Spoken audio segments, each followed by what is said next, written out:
What's wrong, Aygay Hayagay? I'm really bored, Screams McKillin. What is there to do aboard a spaceship? Well, we should go somewhere. That should quench your boredom. Good thinking. I will set the ship coordinates to a random location on the planet. So today we're going to the Savanna. Oh boy, the Savanna! Let us make great haste. Go forth, my minions! Hunt down and kill Aygay Hayagay and his scrap heap of a robot! Wow, this place is cool. But where exactly in the world are we? We're in Savanna in Africa. Savannas can also be found in parts of Australia, India, and South America. Intriguing. Screams, can you also give me information on the climate? Like temperature and precipitation and stuff? Alrighty, here's the chromatogram of the Savanna. My calculations suggest that the average annual temperature ranges from 68 to 86 degrees Fahrenheit. Average annual precipitation ranges from 30 to 40 inches of rainfall. It mostly rains in the wet season, though. Wait, the wet season? Please elaborate, Screams. You're telling me that the Savanna goes through winter, spring, summer, fall, and wet? No, you idiot! The Savanna has two distinct seasons, the dry season and wet seasons. The dry season occurs during winter and yields next to no rainfall. The wet season, on the other hand, occurs during summer and offers the greatest rainfall.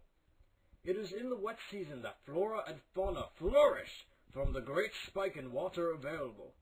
Otherwise, water is pretty hard to come by in the Savanna, so it's hard for animals and plants to develop in the dry season.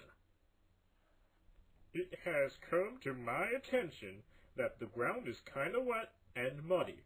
Are we in the midst of a wet season? Why, yes, we are. The soil changes with the seasons. Come the wet season, the soil becomes wet and muddy.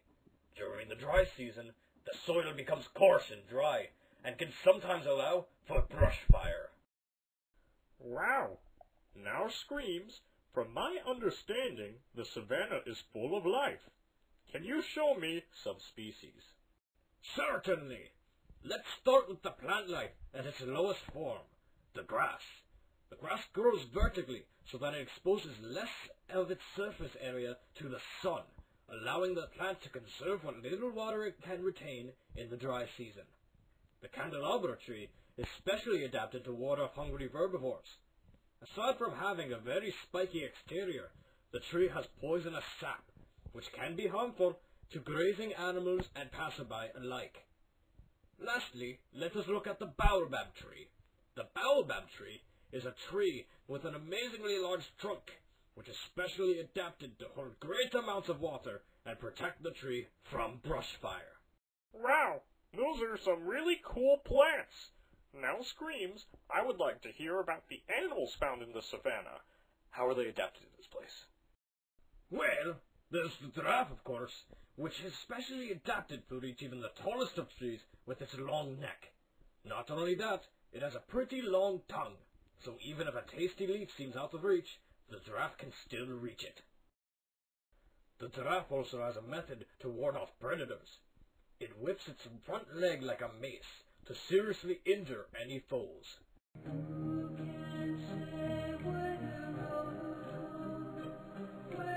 Next, we have the elephant. A very family-oriented creature, the elephant will travel with its kin to find areas particularly benefited by rainfall. These areas tend to have flourishing grass and trees, and perhaps have newly formed watering holes. To reach trees, the elephant pulls branches down to its mouth with its mighty trunk. Elephants have also been trained by clan lords to act as siege beasts, specially trained to stomp on enemies. And lastly, we have the zebra. One may think that the zebra's stripes make it easy for a predator to spot them. this is very much the case. However, when a chase is initiated, the stripes of each individual zebra in the stampeding herd make it hard for the predator to distinguish a single target. Also, zebra stampedes, like all stampedes, are dangerous. Wow, that's some pretty wicked stuff. I love savanna animals. I love savanna plants. I love savanna. But wait, what's that? Ah, those are the sounds of construction. See, like all biomes on the planet, humans have found a way to ruin the savanna. Humans tend to renovate the land for agricultural practices. Climate change has also been pretty harmful to the savanna. And who can forget the people who hunt savanna animals for their body parts, like horns and tusks? That's morbidly depressing. Screams, I believe it's time for us to go. That was a fun trip, until I got depressed. You're right. That was a fun trip. We should visit the savanna more often. You have failed me! I'm surrounded by incompetence! But sir, the savanna is really dangerous. There are animals and plants specially adapted to kill us. Well, perhaps we should refrain from fighting Aygay and Screams in the savanna then. Perhaps we should fight them in some other biome. One that has creatures less adapted to their environment or something. I don't know. But anyways, curse you, Aygay Hayagay and Screams McKillin! Oh, and we have a video to show you. So, enjoy.